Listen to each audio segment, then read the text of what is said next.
നമസ്കാരം. അപ്രതീക്ഷിതമായ ദുരന്തത്തിൽ നടുങ്ങിയിരിക്കുകയാണ് രാജ്യവും ഒപ്പം തമിഴ്നാടുമെല്ലാം. 39 പേരുടെ മരണത്തോടെ ദുരന്ത ഭൂമിയായിരിക്കുകയാണ് കരൂർ. കോടതിയുടെ മുന്നറിയിപ്പുണ്ടായിട്ടും, അതായത് വിജയിയെ പോലെ ഒരു താരം പൊതുമധ്യത്തിലെത്തിയാൽ ആ സ്ഥിതി എന്താകുമെന്ന് നമുക്കറിയാം. ജനം അവിടെ ഇരച്ചെത്തും. അതൊക്കെ കൊണ്ട് തന്നെയാണ് കോടതി 3 ആഴ്ച മുൻപ് തന്നെ മുന്നറിയിപ്പ് നൽകിയത്. പക്ഷേ എന്നിട്ടും ദുരന്തമുണ്ടായി എന്നതാണ്. ഇത് ആരുടെ അനാസ്ഥയാണ്? വിജയുടെ രാഷ്ട്രീയ പ്രവേശനം ഏറെ നിർണായകമായ സാഹചര്യത്തിൽ ഇനി വരും മണിക്കൂറുകൾ ആരോപണ പ്രത്യാരോപണങ്ങളുടേതാകും. ഇപ്പോൾ തന്നെ അതിന് സ്റ്റാലിനുമൊക്കെ കച്ചകെട്ടി തയ്യാറെടുത്തു കഴിഞ്ഞു. ഒപ്പം ഏഷ്യാ കപ്പിൽ ഇന്ത്യ പാകിസ്ഥാൻ ഫൈനലിനായി ആവേശപൂർവ്വം കാത്തിരിക്കുകയാണ് ക്രിക്കറ്റ് ആരാധകർ. ഈ വാർത്തകളിലൊക്കെ വരാം. നമുക്ക് ആദ്യം തലക്കെട്ടുകൾ നോക്കാം. രാജ്യത്തെ നടുക്കി നടൻ വിജയ് പങ്കെടുത്ത കരൂർ റാലിയിൽ വൻ ദുരന്തം. മരണസംഖ്യ 39ആയി. ജീവൻ പൊലിഞ്ഞവരിൽ 1.5 വയസ്സുള്ള കൈക്കുഞ്ഞടക്കം 9 കുട്ടികളും 17 സ്ത്രീകളും. 17 പേരുടെ നില ഗുരുതരം. 111 പേർ ചികിത്സയിൽ. മരിച്ചവരുടെ കുടുംബങ്ങൾക്ക് 10 ലക്ഷം രൂപ ധനസഹായം. TVK നേതാക്കൾക്കെതിരെ കേസെടുത്തു പോലീസ്.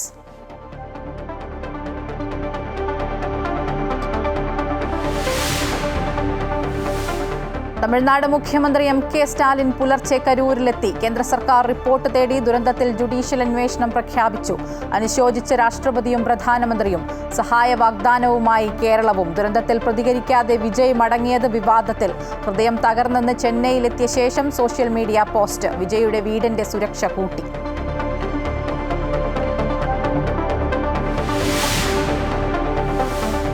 സദ്ഗുരു ശ്രീ മാതാ അമൃതാനന്ദമയി ദേവിയുടെ 72ാം പിറന്നാൾ ദിനത്തിൽ ജനസാഗരമായി അമൃതപുരി. പ്രഖ്യാപിച്ചത് അണമുറിയാത്ത സഹായ പ്രവാഹം. അമ്മയുടെ ദർശനം തുടരുന്നു.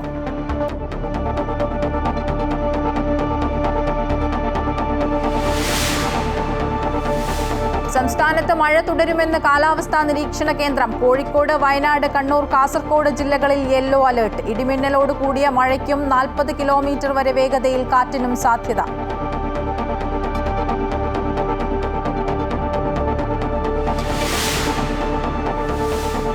കൊല്ലം കോർപ്പറേഷനും കരാറുകാരും തമ്മിലുള്ള തർക്കത്തിൽ കാടുകയറി നശിച്ച ബീച്ചിനോട് ചേർന്നുള്ള മഹാത്മാഗാന്ധി പാർക്ക്. കോടികൾ മുടക്കി സ്ഥാപിച്ച കുട്ടികൾക്കായുള്ള വിനോദ സംവിധാനങ്ങൾ തുരുമ്പെടുത്ത് നശിച്ച നിലയിൽ.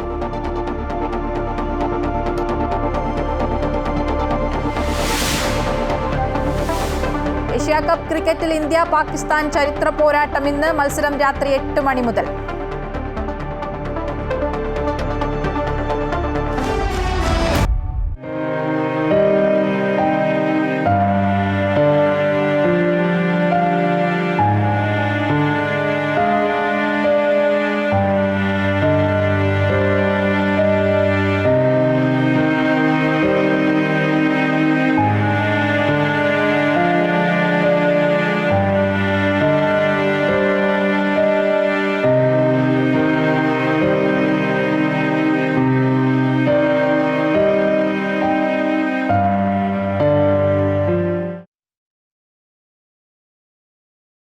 രാജ്യത്തെ നടുക്കി നടൻ വിജയ് പങ്കെടുത്ത കരൂർ റാലിയിൽ മഹാദുരന്തത്തിൽ മരണസംഖ്യ 39ആയിരിക്കുകയാണ്. ജീവൻ നഷ്ടപ്പെട്ടവരിൽ 1.5 വയസ്സുള്ള കൈക്കുഞ്ഞടക്കം അതിൽ 9 കുട്ടികളുണ്ട്, 17 സ്ത്രീകളുണ്ട്. ഇതിൽ 17 പേരുടെ നില ഗുരുതരമായി തുടരുകയാണ്. 111 പേരാണ് ചികിത്സയിലുള്ളത്. മരിച്ചവരുടെ കുടുംബങ്ങൾക്ക് 10 ലക്ഷം രൂപ ധനസഹായം പ്രഖ്യാപിച്ചിട്ടുണ്ട്. TVK നേതാക്കൾക്കെതിരെ പോലീസ് കേസെടുത്തിട്ടുണ്ട്. തമിഴ്നാട് മുഖ്യമന്ത്രി MK സ്റ്റാലിൻ പുലർച്ചെ കരൂരിലെത്തി ആശുപത്രി സന്ദർശിച്ചിരുന്നു. സംഭവത്തിൽ കേന്ദ്ര സർക്കാർ റിപ്പോർട്ട് തേടിയിട്ടുണ്ട്. ഒപ്പം ജുഡീഷ്യൽ അന്വേഷണവും പ്രഖ്യാപിച്ചിട്ടുണ്ട്. രാഷ്ട്രപതിയും പ്രധാനമന്ത്രിയും ഒക്കെ ദുരന്തത്തിൽ അനുശോചിച്ചിട്ടുണ്ട്. ഇന്നലെ ഈ ദുരന്തമുണ്ടായ സമയത്ത് വിജയ് പ്രതികരിക്കാതെ മടങ്ങിയതും വിവാദത്തിലായിട്ടുണ്ട്. ഒപ്പം തിരിച്ചെത്തിയ ശേഷം ഹൃദയം തകർന്നെന്ന് ചെന്നൈയിലെത്തിയ ശേഷം വിജയ് സോഷ്യൽ മീഡിയ പോസ്റ്റ് ഇടുകയും ചെയ്തു. ഒപ്പം വിജയുടെ വീടിൻ്റെ സുരക്ഷയും കൂട്ടിയിട്ടുണ്ട്. നമുക്ക് സ്റ്റാലിൻ്റെ പ്രതികരണം കാണാം. மரணமடைந்திருக்கக்கூடிய அந்த குடும்பத்தை சார்ந்தவர்களுக்கெல்லாம் மீண்டும் ஆறுதலை தெரிவித்துக் கொள்கிறேன். காயமடைந்தவர்கள் விரைவிலே குணமடைய வேண்டும் என்றும் என்னுடைய ஆசையையும் வெளிப்படுத்துகிறேன். மிகுந்த துயரத்தோடு மிகவும் கனத்த இதயத்தோடு உங்கள் முன்னாலே நான் நின்று கொண்டிருக்கிறேன். கரூர்ல நடந்திருக்கக்கூடிய கொடூரமான செயலை பற்றி, விபத்தை பற்றி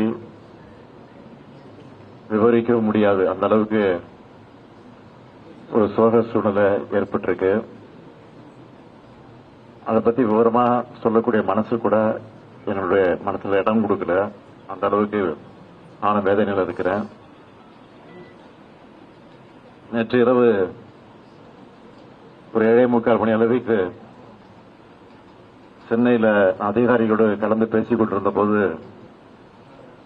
கரூர்ல இப்படி ஒரு சம்பவம் ஏற்பட்டிருக்கு. கூட்ட நெரிசல்ல மூச்சுத்திணறல் ஏற்பட்டு பல பேர் மூச்சுத்திணறலுக்கு ஆளாகி மருத்துவமனைக்கு அழைச்சிட்டு போறாங்க அப்படின்னு ஒரு செய்தி எனக்கு கிடைச்சது. செய்தி கிடைச்ச உடனே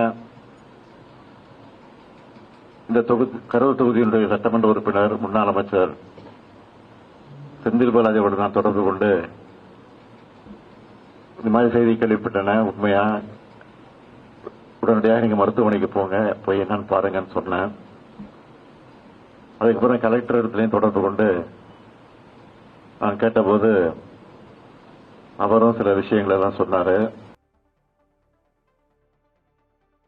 കൂടുതൽ വിവരങ്ങളുമായി ന്യൂസ് ഡെസ്കിൽ നിന്നും ഗോപിക ചേരുന്നുണ്ട്. ഗോപിക, നമുക്ക് കണ്ടു നിൽക്കാനാകുന്നില്ല ആ ദൃശ്യങ്ങൾ. ഇന്നലെ മുതൽ പുറത്തു വന്നിരുന്ന ദൃശ്യങ്ങളൊക്കെ കാണുമ്പോൾ നമുക്ക് കണ്ടു നിൽക്കാനാകുന്നില്ല. അത്രയേറെ ഹൃദയഭേദകമാണ്.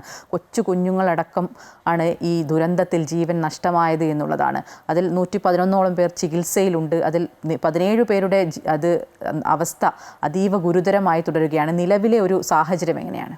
മായ, കരൂർ വേലുച്ചാമിപുരത്താണ് ഈ നാടിനെ, ഈ രാജ്യത്തെ നടുക്കി ഈ ഒരു മഹാദുരന്തം സംഭവിച്ചത്. അതായത് ഒരു പൊതു റാലി മഹാറാലിയായി, മഹാദുരന്ത റാലിയായി മാറുന്ന ഒരു കാഴ്ചയാണ് അവിടെ കാണാൻ സാധിച്ചത്. പിന്നെ അതായത് ഇന്നലെയാണ് ഈ ഒരു നടക്കുന്ന സംഭവം ഉണ്ടായത്. TVK അധ്യക്ഷൻ വിജയ് അവിടെ എത്തുന്നു എന്ന് പറയുന്നു. ഒരു സ്ഥലത്തെ പരിപാടി കഴിഞ്ഞാണ് അദ്ദേഹം കരൂരിലേക്ക് എത്തുന്നത്, വേലുച്ചാമിപുരത്ത് എത്തുന്നത്. ഒരു കുഞ്ഞു ഗ്രാമമാണ്. അതുകൊണ്ട് തന്നെ നമുക്കറിയാം, സ്റ്റാർ വാല്യൂ ഉള്ളൊരു നായകനാണ് വിജയ്. വിജയ് എത്തുന്നു എന്ന് പറയുമ്പോൾ തന്നെ പ്രായഭേദമന്യേ എല്ലാവരും തൻ്റെ പ്രിയ നായകനെ കാണാൻ വേണ്ടി ഓടി അവിടെ എത്തിയിരുന്നു. 7 മണിക്ക് വിജയ് എത്തും എന്ന് പറഞ്ഞാണ് അവർ അവിടെ എത്തിയത്. അതുകൊണ്ട് തന്നെ മുൻകൂട്ടി പ്ലാൻ ചെയ്ത് അതിരാവിലെയാണ് ആ ജനക്കൂട്ടം അവിടെ തങ്ങളുടെ പ്രിയ നായകനെ കാണാൻ വേണ്ടി അവിടെ എത്തിയത്. പക്ഷേ 7 മണി എന്ന് പറയുന്നത് 12 മണിയാകുന്നു. അത് പിന്നെ വൈകുന്നേരം 7 മണിയിലേക്ക് എത്തുന്നു. ഭക്ഷണവും വെള്ളം പോലും കഴിക്കാതെ ഈ ആളുകൾ തങ്ങളുടെ പ്രിയ നായകനെ കാണാൻ വേണ്ടി അവിടെ കാത്തു നിൽക്കുന്ന ഒരു കാഴ്ചയാണ്. അതായത് 10,000 പേർ എത്തുമെന്നാണ് ഈ TVK നേതാക്കൾ പ്രതീക്ഷിച്ചത്. പക്ഷേ അതിനപ്പുറവും കടന്നായിരുന്നു അവിടെ ആളുകൾ ഒഴുകിയെത്തിയത്. ശരിക്കും പറഞ്ഞാൽ ഒരു കടൽ പോലെ ജനസാഗരം ഒഴുകിയെത്തി എന്ന് തന്നെ നമുക്ക് പറയാം. ഈ തിക്കിലും തിരക്കിലും ഇടയിൽപ്പെട്ട് പല ആളുകൾക്കും ദേഹാസ്വാസ്ഥ്യം സംഭവിച്ചിരുന്നു. വിജയ് എത്തുന്നതോടുകൂടി തന്നെ പല ആളുകളും അവിടേക്ക് ഒഴുകിയെത്തുന്നു. ഈ പ്രദേശത്ത് നിന്നുള്ളവർ മാത്രമല്ല, പല ഇടങ്ങളിൽ നിന്നുള്ളവർ തങ്ങളുടെ ഈ നായകനെ കാണാൻ വേണ്ടി അവിടെ ഓടിയെത്തുന്നു. പോലീസിന് തന്നെ നിയന്ത്രിക്കാൻ പറ്റാത്ത ഒരു സിറ്റുവേഷൻ അവിടെ ഉണ്ടാകുന്നു. കാരണം വലിയ ജനസാഗരമാണ്. ഈ തമിഴ് ചാനലുകൾ റിപ്പോർട്ട് ചെയ്യുന്നത് ഈ പോലീസ് ലാത്തി വീശി എന്നുള്ള വാർത്തകളും പുറത്തു വരുന്നുണ്ട്. കാരണം അത്രയ്ക്കും വലിയൊരു ജനസാഗരമായിരുന്നു. വിജയ് കാരവാൻ്റെ മുകളിൽ നിന്നാണ് ഈ ജനങ്ങളെ കാണാൻ വേണ്ടി, ജനങ്ങളെ അഭിസംബോധന ചെയ്യാൻ വേണ്ടി നിന്നത്. നമുക്ക് ആ ദൃശ്യങ്ങൾ തന്നെ കാണാൻ സാധിക്കും. റോഡിൻ്റെ, ഈ കാരവാൻ്റെ ഇരുവശങ്ങളും വലിയൊരു ജനക്കൂട്ടമായിരുന്നു. അങ്ങനെ ഈ തിക്കിനും തിരക്കിൽപ്പെട്ട് ഈ ആളുകൾ കുടിവെള്ളം ചോദിക്കുന്നുണ്ട്. കാരണം രാവിലെ മുതലേ ഭക്ഷണം കഴിക്കാതെ അവർ കാത്തു നിൽക്കുകയാണ് തങ്ങളുടെ പ്രിയ നായകനെ ഒന്ന് കാണാൻ വേണ്ടിയിട്ട്. അങ്ങനെ വിജയ് തന്നെ മുന്നിട്ടിറങ്ങി കുടിവെള്ളം വിതരണം ചെയ്യുന്നു. ഈ രാവിലെ മുതലേ അവർ നിൽക്കുന്നത് കൊണ്ട് തന്നെ വിജയ് തന്നെ അവർക്ക് കുടിവെള്ളം വിതരണം ചെയ്യുന്നു. അപ്പോഴാണ് ഈ ദുരന്തം സംഭവിച്ചു തുടങ്ങുന്നത്. ഈ തിക്കിനും തിരക്കിലും പെട്ട് ആളുകൾ ഉന്തും തള്ളും അവിടെ സംഭവിക്കുന്നു. വലിയ 39 പേരുടെ ജീവനാണ് ഈ ഒരു മഹാദുരന്തത്തിൽ നഷ്ടമായത്. അതിൽ 38 പേരുടെ മൃതദേഹങ്ങൾ തിരിച്ചറിഞ്ഞു. നിലവിലെ ഒരു സാഹചര്യത്തിൽ ഇപ്പോൾ രാവിലെ തന്നെ 3:25 തന്നെ തമിഴ്നാട് മുഖ്യമന്ത്രി MK സ്റ്റാലിൻ ആശുപത്രിയിൽ എത്തിയിട്ടുണ്ടായിരുന്നു. ഈ മരിച്ചവരുടെ മൃതദേഹം പോസ്റ്റ്മോർട്ടത്തിന് ശേഷം ബന്ധുക്കൾക്ക് വിട്ടു നൽകി. ആ ബന്ധുക്കളെ കണ്ട് സ്റ്റാലിൻ ആശ്വസിപ്പിച്ചു. തമിഴ്നാട് സർക്കാർ 10 ലക്ഷം രൂപ ധനസഹായം പ്രഖ്യാപിച്ചിട്ടുണ്ട്. വലിയൊരു വീഴ്ചയാണ് സംഭവിച്ചത്. നമുക്കറിയാം, ഈ സ്റ്റാർ വാല്യൂ ഉള്ള നായകൻ ഈ പല രാഷ്ട്രീയ പാർട്ടികളുടെയും പല പൊതുപരിപാടികളും നമ്മൾ കണ്ടിട്ടുണ്ട്. എന്നാൽ ഈ വിജയുടെ ഈ പൊതു പരിപാടിയിലെല്ലാം വലിയ രീതിയിലുള്ള ആരാധകരാണ് അവിടെ എത്തിയത്. പ്രത്യേകിച്ചും തമിഴ്നാട്ടിൽ ഇപ്പോൾ പൂജാ അവധിയാണ്. കുട്ടികളെല്ലാം വീട്ടിലുള്ളൊരു സമയം കൂടിയാണ്. അതുകൊണ്ട് തന്നെ ഈ ഗർഭിണികളുണ്ടായിരുന്നു, കുഞ്ഞുങ്ങളുണ്ടായിരുന്നു, വലിയ മുതിർന്ന ആൾക്കാരുണ്ടായിരുന്നു. അങ്ങനെ പ്രായഭേദമന്യേ എല്ലാവരും ഈ വിജയെ കാണാൻ വേണ്ടി അവിടെ എത്തിയിരുന്നു.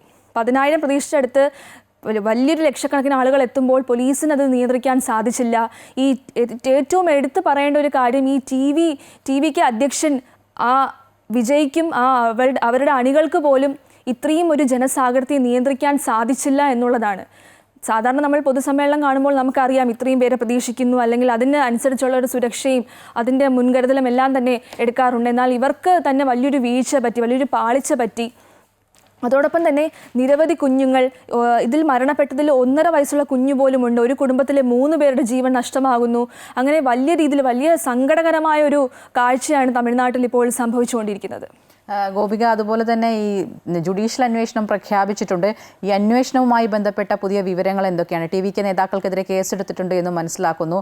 ഒപ്പം വിജയിലേക്കും ഈ അന്വേഷണം നീളാനുള്ള ഒരു സാധ്യത അതൊക്കെ എത്രത്തോളമുണ്ട്? ഒപ്പം ഈ പരിക്കേറ്റ് ഗുരുതരമായി കഴിയുന്നവരുടെ അവസ്ഥ ഇപ്പോൾ എങ്ങനെയാണ്?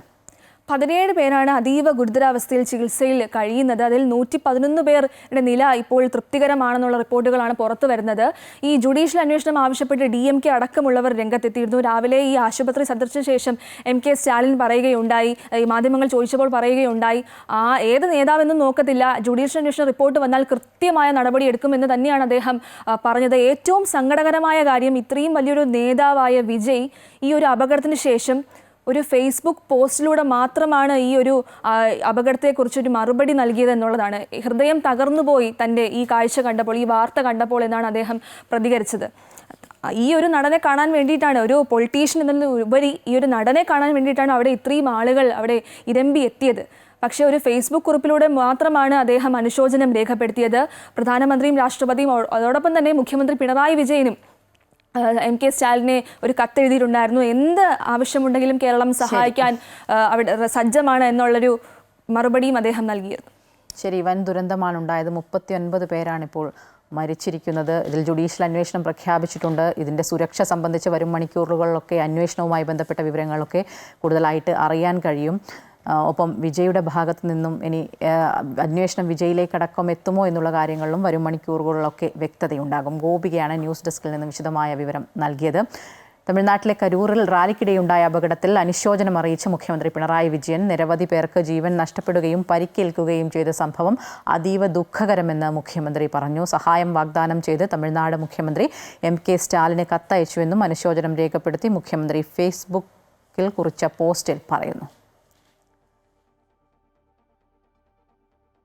സംസ്ഥാനത്ത് ഇന്നും മഴ തുടരും. 4 ജില്ലകളിൽ യെല്ലോ അലർട്ട് പ്രഖ്യാപിച്ചു. കോഴിക്കോട്, വയനാട്, കണ്ണൂർ, കാസർഗോഡ് ജില്ലകളിലാണ് യെല്ലോ അലർട്ടുള്ളത്. സംസ്ഥാനത്ത് മണിക്കൂറിൽ 30 മുതൽ 40 കിലോമീറ്റർ വരെ വേഗതയിലുള്ള ശക്തമായ കാറ്റിന് സാധ്യതയുണ്ടെന്ന് കേന്ദ്ര കാലാവസ്ഥാ വകുപ്പ് അറിയിച്ചു. മഴ ശക്തമാകുന്ന സാഹചര്യം കണക്കിലെടുത്ത് എല്ലാ ജില്ലകളിലും കൺട്രോൾ റൂമുകൾ തുറന്നിട്ടുണ്ട്. ശക്തമായ കാറ്റിനും ഇടിമിന്നലിനും സാധ്യതയുള്ളതിനാൽ പൊതുജനങ്ങൾ ജാഗ്രത പാലിക്കണമെന്നും കാലാവസ്ഥാ വകുപ്പ് മുന്നറിയിപ്പ് നൽകി.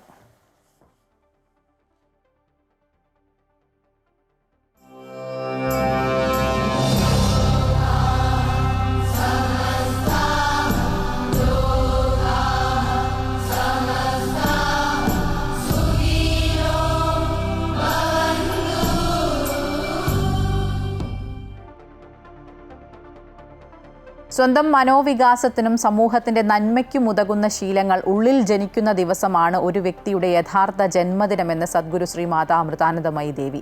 ദുഃഖിക്കുന്ന മനുഷ്യരെ സേവിക്കുന്നതാണ് ഈശ്വര പൂജയെന്നും അമ്മ ജന്മദിന സന്ദേശത്തിൽ പറഞ്ഞു. മക്കളുടെ ഹൃദയത്തിൻ്റെ വേദനയും കണ്ണീരിൻ്റെ വിലയും നല്ലതുപോലെ അമ്മയ്ക്കറിയാം. പഴയ ശീലം പൂർണ്ണമായി ഉപേക്ഷിക്കാൻ സാധിച്ചില്ലെങ്കിലും മക്കൾ ശ്രമിക്കണം. സ്വന്തം മനോവികാസത്തിനും സമൂഹത്തിനും നന്മയ്ക്ക് ഉതകുന്ന ശീലങ്ങൾ ഉള്ളിൽ ജനിപ്പിക്കണം. അതാണ് ശരിയായ ജന്മദിനം. അങ്ങനെ നന്മയുടെ നമ്മൾ അനവധി പുതുജന്മങ്ങളെ നമ്മൾ സൃഷ്ടിച്ചുകൊണ്ടേയിരിക്കും. അത്തരം നന്മമനങ്ങൾ ഉള്ളിൽ പൂടുമ്പോൾ നിറവും മണവും എല്ലായിടവും പരക്കും. അത് നമുക്ക് മറ്റുള്ളവർക്കും എന്തെന്നില്ലാത്തൊരു ആഹ്ലാദം പകരുന്നതാണ്. പക്ഷെ അത് എളുപ്പം നടക്കുന്നതല്ല. ചുറ്റുപാടും ഊരിട്ടാണ്. ഭാവിയെക്കുറിച്ചുള്ള ആശങ്കകൾ വർദ്ധിച്ചു വരുന്നു. ഈ അവസ്ഥയിൽ നമ്മൾ കൊച്ചു കൊച്ചു നന്മ മരങ്ങളാകണം. അല്ല ലോകം മാറില്ല. ഒരു സീറോ ബൾബിന് മുമ്പിൽ നമുക്ക് പഠിക്കാൻ സാധിക്കില്ല. അനേക സീറോ ബൾബ് ഒന്ന് ചേരുമ്പോഴും ആൾ മുഴുവൻ പ്രകാശമാണ്. നമ്മുടെ സൃഷ്ടിയിൽ കാണുന്ന സകല ചരാചരങ്ങളും അത്ഭുതങ്ങളാണ്. അതിലേറ്റവും വലിയ അത്ഭുതം മനുഷ്യനാണ്. മനുഷ്യന് മാത്രമാണ് ചിന്തിക്കാനും ചിന്തിക്കുകയും ചെയ്യാനുള്ള കഴിവും ഉണ്ടാകുന്നതാണ്. അപ്പം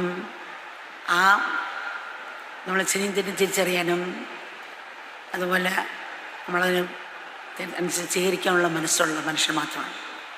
ശരീരത്തിൻ്റെ ദൈവചാരിച്ചിട്ട് പ്രവർത്തിക്കാനുള്ള കഴിവ് മനുഷ്യന് മാത്രമാണല്ലോ. ആ വിവേകബോധം ഉണർന്നാൽ നമുക്കുള്ളിൽ പുതിയൊരു സൂര്യോദയം ഉണ്ടാകും. അങ്ങനെ മനോഭാവത്തിൽ മാറ്റമുണ്ടാകും. ലോകത്തിന് തകരാറൊന്നുമില്ല. സദ്ഗുരു ശ്രീമാത അമൃതാനന്ദമയി ദേവിയുടെ 72ാം പിറന്നാൾ ദിനത്തിൽ ജനസാഗരമായി മാറുകയായിരുന്നു അമൃതപുരി. അണമുറിയാത്ത സഹായങ്ങളാണ് പ്രഖ്യാപിച്ചത്. അമ്മയുടെ ദർശനം ഇപ്പോഴും തുടരുകയാണ്. രാവിലെ അമ്മ മാതൃവാണി പുരസ്കാരങ്ങളുടെ വിതരണം നിർവഹിച്ചു.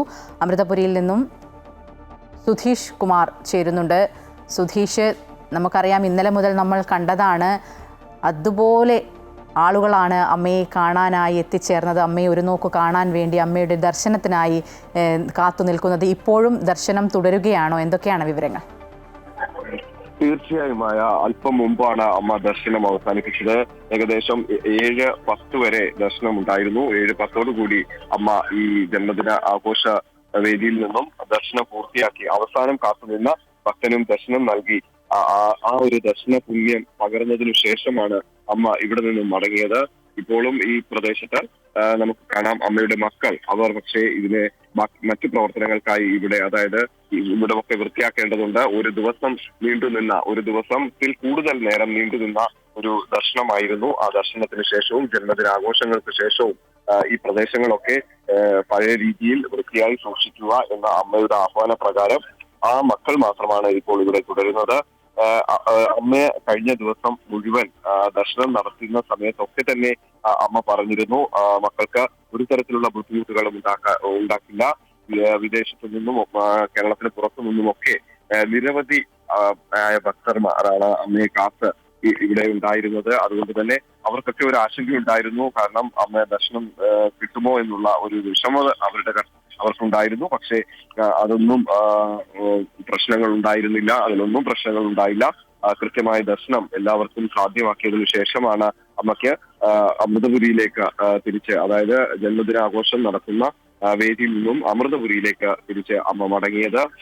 നിരവധിയായ പ്രഖ്യാപനങ്ങൾ ഉൾപ്പെടെ കണ്ട ഒരു വേദി കൂടിയായിരുന്നു 72ാം ജന്മദിനാഘോഷ വേദി. അമ്മ നിരവധി പ്രഖ്യാപനങ്ങൾ, സാമൂഹ്യ സേവനം, സമൂഹ നന്മ തുടങ്ങിയ കാര്യങ്ങൾ മുൻനിർത്തിയുള്ള നിരവധി പ്രഖ്യാപനങ്ങളും ഒക്കെ നടത്തിയ ഒരു വേദിയായിരുന്നു. ആ വേദിയിൽ കൃത്യമായ അമ്മയുടെ മക്കൾക്ക് ആവശ്യമായ എല്ലാ സേവനങ്ങളും ഉറപ്പുവരുത്താൻ അമ്മയും മാതാ അമൃതാനന്ദമയി മഠവും ശ്രമിച്ചിരുന്നു. അതിന്റെ ഒരു സാക്ഷ്യം കഴിഞ്ഞ ദിവസങ്ങളിലൊക്കെ തന്നെ നമുക്ക് കാണാമായിരുന്നു. ഏകദേശം കഴിഞ്ഞ ദിവസം പുലർച്ചെ 4:30 കൂടി ആരംഭിച്ച ഗണപതി ഹോമങ്ങളോടെയായിരുന്നു ഈ ജന്മദിനാഘോഷങ്ങൾ നടന്നത്. ആ ജന്മദിനാഘോഷങ്ങളാണ് അല്പം മുമ്പ് 7 മണിക്ക് ശേഷം 7:10 കൂടി പൂർത്തിയാവുകയും അമ്മ ദർശനം പൂർത്തിയാക്കി അമൃതപുരിയിലേക്ക് മടങ്ങുകയും ചെയ്തത്.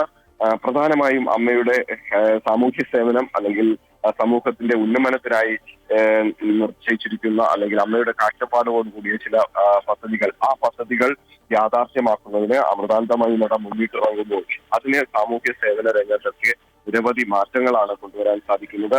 അത്തരത്തിലുള്ള ചില പ്രഖ്യാപനങ്ങൾ അത് സമൂഹ നന്മയ്ക്ക് മുൻനിർത്തിയുള്ള പ്രഖ്യാപനങ്ങളാണ്. കഴിഞ്ഞ ദിവസം ഇവിടെ വന്ന കേന്ദ്രമന്ത്രി JP നദ്ദ അദ്ദേഹവും പറഞ്ഞത് അത് തന്നെയായിരുന്നു.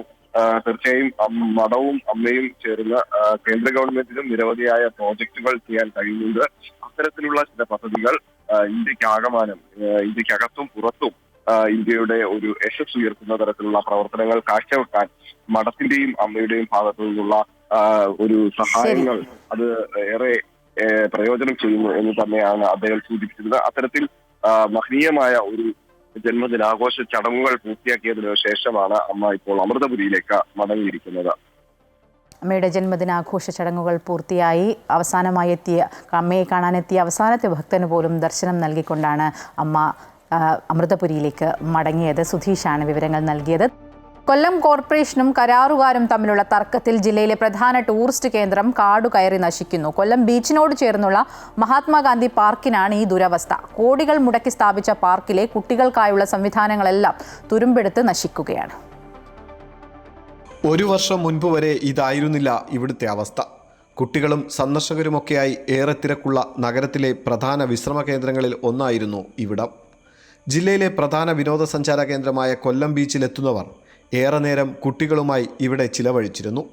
എന്നാലിപ്പോൾ തെരുവ് നായ്ക്കളുടെയും ഇഴജന്തുക്കളുടെയും വിശ്രമ കേന്ദ്രമായി മാറിയിരിക്കുന്ന ഈ പാർക്കിന് സമീപത്തുകൂടി പോകാൻ തന്നെ പേടിയാണ്.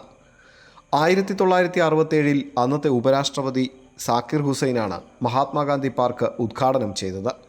അന്ന് ഒരു മാൻ പാർക്കും അക്വേറിയവും ഉൾപ്പെടുന്ന ഒരു പാർക്ക് സമുച്ചയമുണ്ടായിരുന്നു. എന്നാൽ നടത്തിപ്പിലെ പാളിച്ചകളും ഒപ്പം സാമൂഹിക വിരുദ്ധരുടെ ശല്യവും കാരണം അത് അടച്ചുപൂട്ടി. പിന്നീട് കൊല്ലം കോർപ്പറേഷൻ പാർക്കിൻ്റെ നവീകരണത്തിനായി പണം അനുവദിച്ചു, ലക്ഷങ്ങൾ മുടക്കി. എന്നാൽ നടത്തിപ്പവകാശം കരാറുകാരെ ഏൽപ്പിച്ച് ഒരു വരുമാന കേന്ദ്രമാക്കി പാർക്കിനെ മാറ്റിയതോടെ കാര്യങ്ങൾ അവതാളത്തിലായി. കോർപ്പറേഷൻ്റെ ഭീമമായ വാടക നൽകാൻ കഴിയാതെ കരാറുകാർ പിന്മാറി. ഒടുവിലായി 7 ലക്ഷം രൂപ മാസവാടക നൽകാൻ കഴിയാതെ വന്നതോടെ മൂന്നാമത്തെ കരാറുകാരനും പാർക്കിൻ്റെ നടത്തിപ്പിൽ നിന്നും പിന്മാറി. അതോടെ സന്ദർശകർ കയറാതെ പാർക്ക് കാടുപിടിച്ചു. പക്ഷേ ഇപ്പം ഇങ്ങോട്ട് വരണമെന്നുള്ള ടെൻഡൻസി പോലുമില്ല. കാരണം പാർക്ക് വളരെ അനാഥമായി കിടക്കുകയാണ്. ആരും പട്ടി പോലും കയറാത്ത ഒരു രീതിയിൽ ആക്കുകയാണ്. ഇത് രാഷ്ട്രീയമായിട്ടും സാമൂഹികമായിട്ടും ആളുടെ ഏജൻറ്റ് തിരിച്ച് ഇത് എക്സ്പ്ലോയിറ്റ് ചെയ്യുന്ന ഒരു ജനങ്ങളുടെ വികാരം മനസ്സിലാക്കാതെ തമ്മിലടിച്ചുകൊണ്ട് ഒരു നശിപ്പിക്കുന്ന ഒരു ടെൻഡൻസിയാണ് സമൂഹത്തിലുള്ളത്. നീന്തൽക്കുളം, കൃത്രിമ വെള്ളച്ചാട്ടങ്ങൾ, കുട്ടികൾക്കായുള്ള കളിയുപകരണങ്ങൾ എന്നിവയൊക്കെ ലക്ഷങ്ങൾ ചിലവഴിച്ചാണ് ഇവിടെ ഒരുക്കിയതെന്ന് കൊല്ലം കോർപ്പറേഷൻ മറന്നുപോയിരിക്കുന്നു. പാർക്കിൻ്റെ ആവശ്യകതയും ഉദ്ദേശലക്ഷ്യവും മറക്കാതെയിരുന്നെങ്കിൽ ഇങ്ങനെ ഒരവസ്ഥ ഉണ്ടാകുമായിരുന്നില്ല. ലക്ഷങ്ങൾ വരുമാനമുള്ള ഒരു കച്ചവട കേന്ദ്രമായി മാത്രം ഇതിനെ കണ്ടതാണ് ഈ അവസ്ഥയ്ക്ക് കാരണം. അപ്പോഴും കൗൺസിൽ യോഗങ്ങളിൽ വിനോദസഞ്ചാര കേന്ദ്രങ്ങളുടെ നവീകരണത്തിനായി കോടികളാണ് വകയിരുത്തുന്നത്. അമൃത ന്യൂസ്, കൊല്ലം. കേബിൾ TV ഓപ്പറേറ്റേഴ്സ് അസോസിയേഷന്റെ സംരംഭക കൺവെൻഷൻ ആലപ്പുഴ കാംലോട്ട് കൺവെൻഷൻ സെന്ററിൽ നടന്നു. വിഷൻ സമ്മിറ്റ് 2025 എന്ന പേരിലാണ് കൺവെൻഷൻ സംഘടിപ്പിച്ചത്. കൺവെൻഷനിൽ 1500ഓളം കേബിൾ TV ഓപ്പറേറ്റർമാർ പങ്കെടുത്തു. 1500ഓളം കേബിൾ TV ഓപ്പറേറ്റർമാർ പങ്കെടുത്ത കൺവെൻഷൻ എച്ച് സലാം MLA ഉദ്ഘാടനം ചെയ്തു. അസോസിയേഷൻ സംസ്ഥാന പ്രസിഡന്റ് പ്രവീൺ മോഹൻ അധ്യക്ഷനായി. ജനറൽ സെക്രട്ടറി PB സുരേഷ് സ്വാഗതം പറഞ്ഞു. ജില്ലാ പഞ്ചായത്ത് പ്രസിഡന്റ് KG രാജേശ്വരി മുഖ്യാതിഥിയായി പങ്കെടുത്തു. Kerala Vision MD PP Suresh Kumar report അവതരിപ്പിച്ചു. Kerala Vision chairman K Govindan ഭാവി പ്രവർത്തനങ്ങൾ വിശദീകരിച്ചു. KCT അക്കാദമി ഇന്റഗ്രേറ്റഡ് മുൻ CEO Santhosh Kurup, Kerala Vision CTO Sreeranj, technical head Manu Madhusoodanan, senior manager Unmesh Sadasivan, treasurer Binu Sivadas, News Malayalam MD Aboobacker Siddique, SIDCO president K Vijayakrishna, Kerala Vision News chairman PS Sibi തുടങ്ങിയവർ സംസാരിച്ചു. സ്വാഗത സംഘം ജനറൽ കൺവീനർ നിസാർ കോയാപ്പറമ്പിൽ നന്ദി പറഞ്ഞു. ഉച്ചകഴിഞ്ഞ് കുടുംബശ്രീയും കേരള വിഷനും സംയുക്തമായി നൽകുന്ന കുടുംബശ്രീ മൈക്രോ എന്റർപ്രൈസസ് അവാർഡുകൾ വിതരണം ചെയ്തു. COA സംസ്ഥാന പ്രസിഡന്റ് പ്രവീൺ മോഹൻ ഉദ്ഘാടനം ചെയ്തു. Kerala vision magazine Daleema Jojo MLA പ്രമുഖ കവി വയലാർ ശരത്ചന്ദ്രവർമ്മയിൽ നിന്ന് ഏറ്റുവാങ്ങി. ജില്ലയിലെ മികച്ച 10 മൈക്രോ സംരംഭങ്ങൾക്കാണ് അവാർഡ് നൽകിയത്.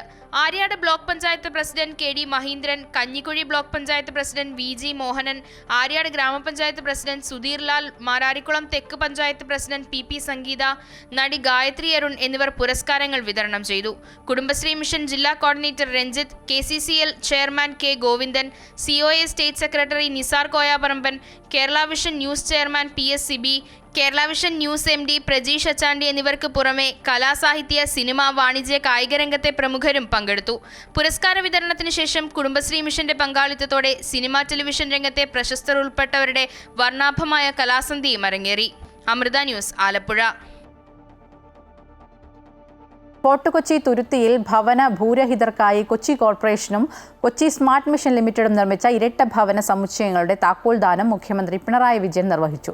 സമൂഹത്തിൽ വിവിധ മതവിശ്വാസവും രാഷ്ട്രീയ വിശ്വാസവും നിലനിൽക്കുമ്പോഴും നാടിന്റെ വികസനത്തിനുമൊപ്പം പാവപ്പെട്ടവരുടെ ക്ഷേമകാര്യങ്ങൾക്കും എല്ലാവരും യോജിച്ചു നിൽക്കണമെന്ന് മുഖ്യമന്ത്രി പിണറായി വിജയൻ പറഞ്ഞു. 394 കുടുംബങ്ങൾക്ക് വീടൊരുക്കുന്നതാണ് പദ്ധതി. അതേസമയം UDF ഭരണസമിതിയുടെ കാലത്ത് ആരംഭിച്ച പദ്ധതിയുടെ ഉത്തരവാദിത്തം ഏറ്റെടുക്കാനാണ് LDF ശ്രമിക്കുന്നതെന്ന് കോൺഗ്രസ് ആരോപിച്ചു. ഭവനരഹിതരായ ഫോർട്ട് കൊച്ചി, തുരുത്തി, കൽവത്തി, കോഞ്ചേരി പ്രദേശത്തെ ജനങ്ങൾക്കായി നിർമ്മിച്ച ഭവനങ്ങളുടെ താക്കോൽദാനമാണ് മുഖ്യമന്ത്രി പിണറായി വിജയൻ നിർവഹിച്ചത്. ലൈഫ് മിഷനും KFOണും ക്ഷേമ പെൻഷൻ വിതരണവും ഉൾപ്പെടെ ജനക്ഷേമ പദ്ധതികളുമായി സർക്കാർ മുന്നോട്ടു പോകുമ്പോൾ ഇതിന് തുരങ്കം വെക്കാൻ പലരും ശ്രമിച്ചെങ്കിലും അതിനെയെല്ലാം അതിജീവിച്ച് സർക്കാർ മുന്നോട്ടു പോവുകയാണെന്ന് മുഖ്യമന്ത്രി പറഞ്ഞു. അനാവശ്യമായ ആക്ഷേപങ്ങൾ ഉന്നയിച്ച് ആ പദ്ധതിയെ തന്നെ തകർക്കാൻ ശ്രമിച്ചവരുമുണ്ട്. പക്ഷേ അതിനെയെല്ലാം അതിജീവിച്ച് മാതൃകാപരമായി തന്നെ ആ പദ്ധതി മുന്നോട്ട് കുതിച്ചു. മന്ത്രി എം.ബി. രാജേഷ് അധ്യക്ഷനായിരുന്ന ചടങ്ങിൽ മന്ത്രി P. Rajeev, mayor M. Anilkumar തുടങ്ങിയവർ പങ്കെടുത്തു. 85.75 കോടി രൂപ ചെലവിലാണ് കൊച്ചി കോർപ്പറേഷനും കൊച്ചി സ്മാർട്ട് മിഷൻ ലിമിറ്റഡും ചേർന്ന് 11ഉം 13ഉം നിലകളുള്ള ഇരട്ട ഭവന സമുച്ചയങ്ങൾ നിർമ്മിച്ചത്. ഉദ്ഘാടന ചടങ്ങിന് തൊട്ടുമുൻപായി മുഖ്യമന്ത്രി ഫ്ളാറ്റുകൾ സന്ദർശിച്ചു. 320 സ്ക്വയർ ഫീറ്റിൽ നിർമ്മിച്ചതാണ് ഓരോ വീടുകളും. അതേസമയം തുരുത്തി ഇരട്ട ഫ്ളാറ്റ് സമുച്ചയത്തിനായി അനുമതി നേടിയെടുത്തതും പ്രാരംഭ പ്രവർത്തനങ്ങൾക്ക് തുടക്കം കുറിച്ചതും UDF ഭരണസമിതികളാണെന്ന് കോൺഗ്രസ് നേതാക്കൾ പറഞ്ഞു. അന്ന് പദ്ധതിയെ എതിർത്തവർ ഇന്ന് പദ്ധതിയുടെ ക്രെഡിറ്റ് ഏറ്റെടുക്കാൻ ശ്രമിക്കുകയാണ്.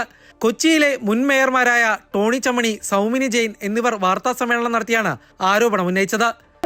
2013 ശ്രീ ടോണി ചമ്മണി മേയറായിരുന്ന സമയത്ത് ഇതിനു വേണ്ടിയിട്ടുള്ള ഈ റേ എന്നുള്ള പദ്ധതിയിൽ G+11 എന്നുള്ള ഫ്ലാറ്റ് സമുച്ചയത്തിന് വേണ്ടിയിട്ടുള്ള കേന്ദ്ര അനുമതി ലഭിക്കുകയും ആദ്യത്തെ ഫണ്ട് ലഭിക്കുകയും ചെയ്തു. അതിൻ്റെ പേരിൽ ടെൻഡർ നടപടികളും സ്വീകരിച്ചിട്ടുണ്ടായിരുന്നു. അതിനുശേഷം ആ കാലാവധി കഴിഞ്ഞപ്പോൾ, അതായത് 2015 ഇത്രയും പ്രവൃത്തികൾ മുന്നോട്ട് കൊണ്ടുപോയി പടിയിറങ്ങുമ്പോൾ ഈ പ്രവൃത്തികളുടെ തുടർച്ചയായിട്ട് വന്നിട്ടുള്ള മേയർ എന്നുള്ള നിലയ്ക്ക് വീണ്ടുമുള്ള റീടെൻഡറിങ്, ആദ്യത്തെ ടെൻഡർ ക്വാളിഫൈ ചെയ്തില്ല, രണ്ടാമത് ഒരു ടെൻഡർ നടപടി നടത്തുകയും അതിനു വേണ്ടിയിട്ടുള്ള തുടർ പ്രവർത്തനങ്ങളും 2015 ഞാൻ മേയറായിരുന്ന ഭരണസമിതി ഏറ്റെടുത്ത് നടത്തുകയുണ്ടായി. 2015 മുതൽ 2020 വരെയുള്ള കാലഘട്ടത്തിൽ നടത്തിയിട്ടുള്ള എല്ലാ വികസന പ്രവർത്തനങ്ങളിലും തടസ്സവാദങ്ങൾ ഉന്നയിക്കുകയും വോട്ടിന് ഇടുകയും അത് ഏതെല്ലാം പ്രവൃത്തികൾ മുന്നോട്ട് കൊണ്ടുപോകാൻ ഉദ്ദേശിച്ചോ അതിനെല്ലാം വിലങ്ങുതടിയായിട്ടുള്ള രീതിയിലെ തീരുമാനങ്ങൾക്ക് വേണ്ടിയിട്ട് പ്രേരിപ്പിക്കുകയും ഒക്കെ ചെയ്ത ഒരു ഭരണസമിതിയുടെ ഭാഗം ഇന്ന് നടത്തുന്ന അഭിമാനകരമായിട്ടുള്ള നാടിനു വേണ്ടി സമർപ്പിക്കപ്പെടുന്ന G+11 എന്നുള്ള ഫ്ലാറ്റ് സമുച്ചയത്തിൻ്റെ പിതൃത്വം ഏറ്റെടുക്കാനുള്ള ശ്രമത്തിലാണ്. അമൃത ന്യൂസ്, കൊച്ചി. മലയാളികൾക്ക് അത്ര സുപരിചിതമല്ല കലിഗ്രഫി എന്ന കല. ചിത്രങ്ങളുടെ ചാരുതയോടെ അക്ഷരങ്ങളെ അണിനിരത്തുന്നതാണ് ഈ കലിഗ്രഫി. യൂറോപ്യൻ രാജ്യങ്ങളിലടക്കം പ്രസിദ്ധമായ ഈ കലയ്ക്ക് വേണ്ടി ജീവിതം സമർപ്പിച്ചൊരു പ്രതിഭയുണ്ട് ഇവിടെ കേരളത്തിൽ. നിരവധി പുസ്തകങ്ങൾക്കും സിനിമകൾക്കും ഒക്കെ തലക്കെട്ടെഴുതിയ നാരായണ ഭട്ടതിരിയെ കൂടുതൽ നന്നായിട്ട് നമുക്ക് പരിചയപ്പെടാം. എത്ര എഴുതിയിട്ടും അങ്ങോട്ട് ശരിയാവുന്നില്ല. എൻ്റെ കുഴപ്പമല്ല കേട്ടോ, ഈ പേനയുടെ കുഴപ്പമാണ്. ഇങ്ങനെ കൈയക്ഷരം മോശമാകുമ്പോൾ പേനയെ കുറ്റം പറയുന്ന രീതി നിങ്ങൾക്കുണ്ടെന്ന് എനിക്കറിയാം. ഈ അക്ഷരങ്ങൾ ഇങ്ങനെ എഴുതുന്നത് ഒരു കലയാണ്. അതിൻ്റെ പേരാണ് കലിഗ്രഫി. ഈ അക്ഷരങ്ങളെ ചിത്രങ്ങളുടെ ചാരുതയോടെ ഇങ്ങനെ അണിനിരത്തുന്ന കല കലിഗ്രഫി. ഒരു കലയുണ്ടാകുമ്പോൾ തീർച്ചയായും ഒരു കലാകാരനുമുണ്ടാകും. അക്ഷരങ്ങളെ പ്രണയിച്ച വ്യക്തി നാരായണ ഭട്ടതിരി. ഇനി അദ്ദേഹത്തിൻ്റെ വിശേഷങ്ങളിലേക്കാണ്.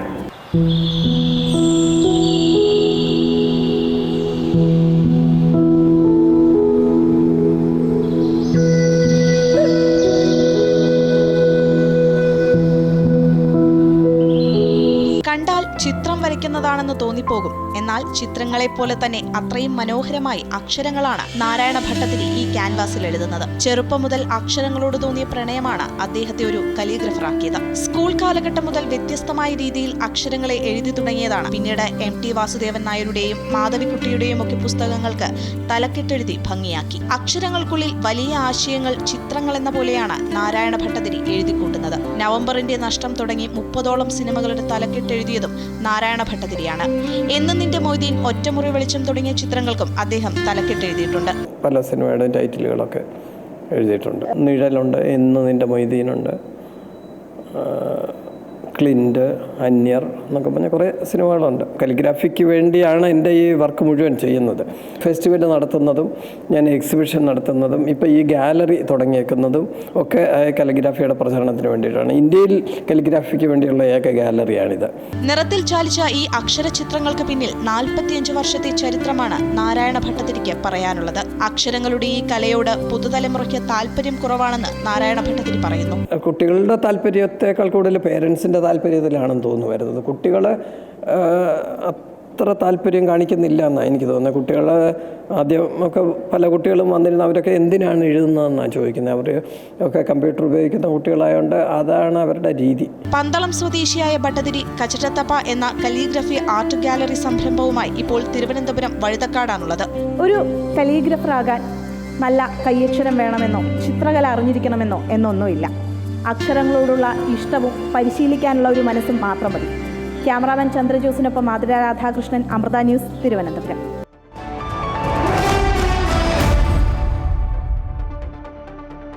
ഏഷ്യാകപ്പ് കലാശ പോരാട്ടത്തിൽ ഇന്ത്യ ഇന്ന് പാകിസ്ഥാനെ നേരിടും. ഏഷ്യാകപ്പ് ചരിത്രത്തിൽ ഇതാദ്യമായാണ് ഇന്ത്യ പാക് ഫൈനൽ മത്സരം നടക്കുന്നത്. കഴിഞ്ഞ മത്സരത്തിൽ ബംഗ്ലാദേശിനോട് ജയിച്ച ആത്മവിശ്വാസത്തിലാണ് പാകിസ്ഥാൻ. ഗ്രൂപ്പ് ഘട്ടത്തിലും സൂപ്പർ ഫോറിലും പാകിസ്ഥാനെ പരാജയപ്പെടുത്താൻ സാധിച്ചതിന്റെ ആത്മവിശ്വാസത്തിലാണ് ഇന്ത്യ. ഫോമിൽ തുടരുന്ന അഭിഷേക് ശർമ്മയാണ് ഇന്ത്യൻ ബാറ്റിംഗ് നിരയുടെ കരുത്ത്. ടൂർണമെന്റിലുടനീളം അജയ്യരാണ് മുൻ ചാമ്പ്യന്മാരായ ഇന്ത്യ. സൂപ്പർ ഫോർ മത്സരത്തിലെ ആംഗ്യ വിവാദങ്ങൾ നിലനിൽക്കെയാണ് ഇരു ടീമുകളും ഫൈനലിന് ഇറങ്ങുന്നത്.